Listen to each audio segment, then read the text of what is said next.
The next key pathway to the brain and learning for high student achievement is to appreciate that human beings learn best when we use all of our senses. Think about this. Think about what you really remember about all the days that you were at school.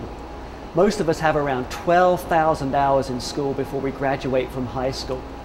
And what do you really remember for all those days? For many of us, it could be the high school prom, and for many of us, it's the field trips. And when you think about a field trip, what is it that you really remember?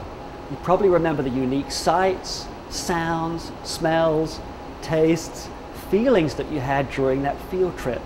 So we know that effective instructors are really good at using multi-sensory instruction. When we do this, we really give the brain far more chances to learn information. A good metaphor for this is to consider your hand representing the 5 senses.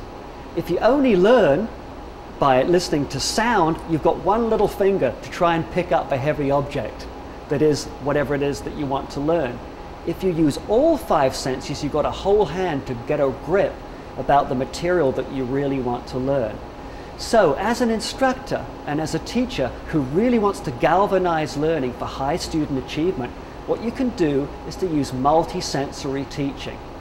Now, one great teacher that we worked with decided to bring a field trip to his students, and he used multi-sensory teaching. He got the kids to sit back in chairs, he gave them fishing rods, and he brought some fish. And outside the doorway of the classroom, he got some friends. So here's what happened. The little kids would cast, he would run out with the line out of the doorway into the street, and outside his friends would be hooking fish onto the end of the fishing line. And then they'd make the students fight. So what senses are the students using now?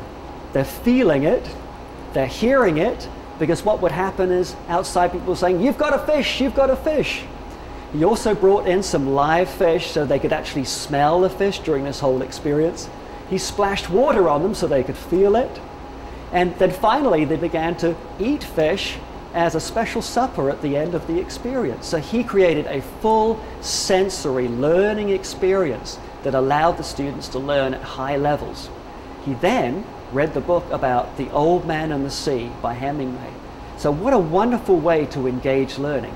So now let's reflect on ways that you could use to bring more sensory experience into your classroom so that your students learn at higher levels for high student achievement.